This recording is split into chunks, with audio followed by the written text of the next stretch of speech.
The video game conference PAX East is coming to Boston this weekend, but one local gaming company will be conspicuously absent. Giant Spacekat, which is staffed largely by women, says it's skipping PAX East after receiving dozens of death threats.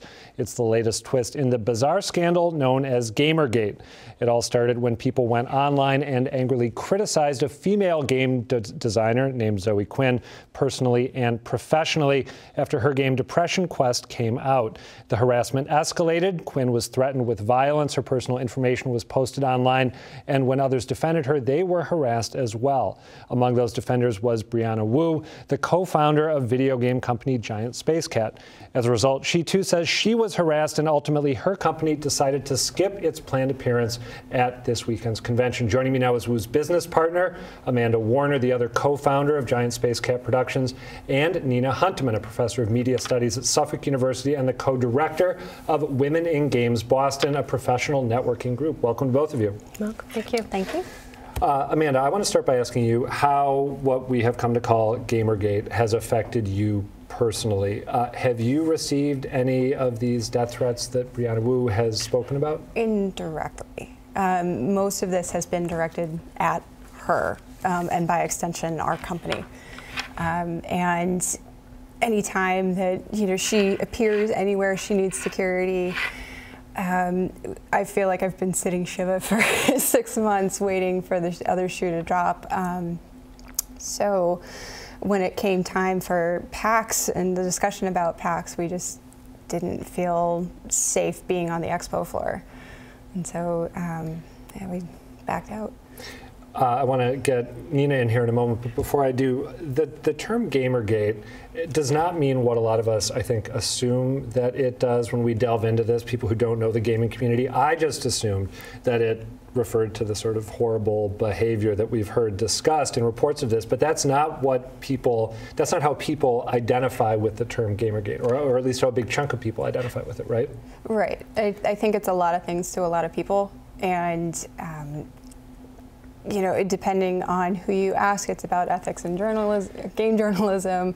The victims of targeted harassment will tell you something entirely different, and it seems anybody who remotely vocalizes any opposition or support of it receives a backlash. All right, so Nina Hunteman, Amanda mentioned this issue of ethics in video game journalism, which again, as an outsider, it seems odd to me that people would be so angry about a perceived lack of ethics in video game journalism. Zoe Quinn was harassed, among other things, because this ex-boyfriend of hers wrote that she had slept with a journalist who covers the video game industry. Is there anything to this idea that the people who embrace the term Gamergate and go after Zoe Quinn or Brianna Wu or others, that they are on this sort of righteous crusade to create a more ethical standard in video game journalism, or something else going on here?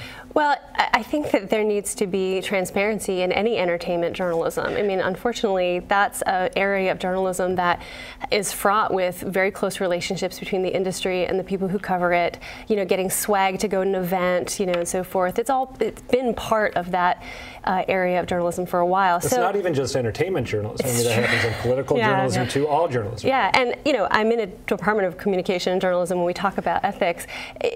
Impropriety is important to take a look at. I mean, I do think that there is a kernel of concern that is fair. It just has not in any way, shape, or form been balanced. They're not going after, have not been going after large industry and large journalists, or really, well-read journalists. Instead, it's almost entirely been smaller developers and smaller freelance journalists. So is there aggression, the people who embrace the term Gamergate as a way to go after people, is there aggression inspired by something else? I mean, from what I've read and what I've heard, there's sort of a bigger cultural war brewing in the gaming community about what it means to be a gamer, what games should be, whether standards, say, involving feminism or sensitivity to issues of gender and race and other things should be applied to the industry. Tell me about this bigger fight, both of you.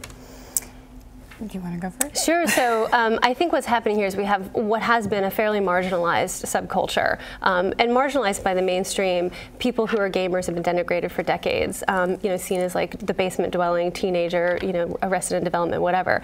But gaming as an industry has really diversified. The games they make, the platforms you can play upon, and certainly the kinds of characters you can play.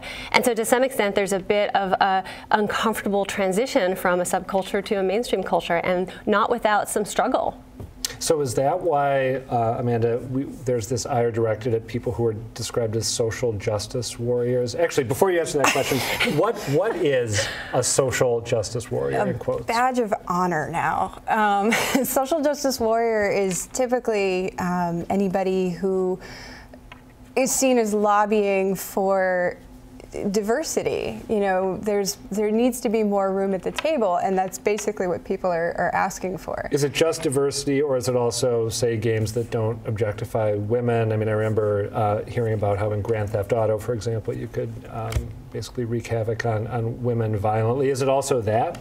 There is an element to that. I mean, I don't want to take away somebody's good time fun game. The only problem is the idea that I can't also have, you know, a storytelling game at the same time is really kind of detrimental to me. You know, I want to have both. I want to wreak havoc in Grand Theft Auto. I don't necessarily want to have first-person, you know, relations with a hooker, but you know, I suppose there is room for that. But I think the majority of it is calling out that is happening, that women are being treated as objects, and that it's lazy storytelling. That's my biggest problem with it. It is lazy storytelling, and it's something that we've been relying on for the last 30 years. You mentioned different types of games. Nina, my understanding is that Zoe Quinn's game, Depression Quest, it's not what most people would think of when they think of a video game, right? It's a text-based game, almost like I remember playing Zork, which maybe some members of our audience remember back in the 80s as a kid, sort of almost like a choose-your-own-adventure type of framework, right? Yeah, and I think too, you know, it's on a different platform, made for a very small budget. You know, when we think of games, most of us do, we think of those large budget console games, the Call of Duties, the ones that get ads on television, and that's not what these games are. And that's creating a whole new space for the kinds of games and kinds of gamers that this industry could serve. And it's really high time that they start paying attention to that. And the good side of Gamergate is that that conversation is happening now.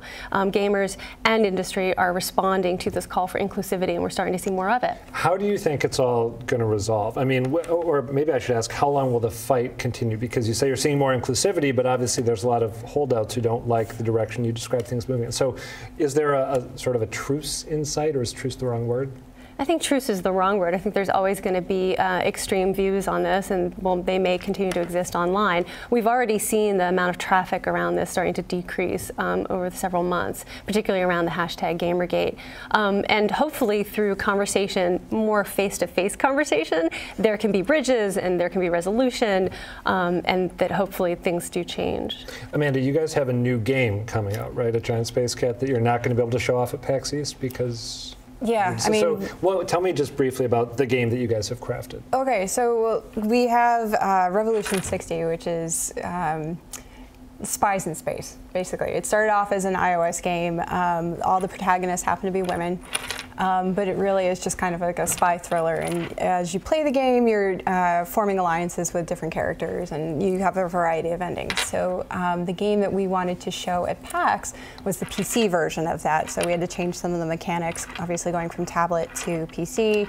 You lose the touch-based stuff. And with that, also, we were going to demonstrate my toddler game. Oh, you have a toddler game? I do, All right, let's talk about that, actually, after we wrap up here, because I'd like to hear more about that. If people want to learn about your new game online, where can they go? Revolution60.com. All right, Amanda Warner, Nina Hunteman, thank you both. Thank you. Thank you.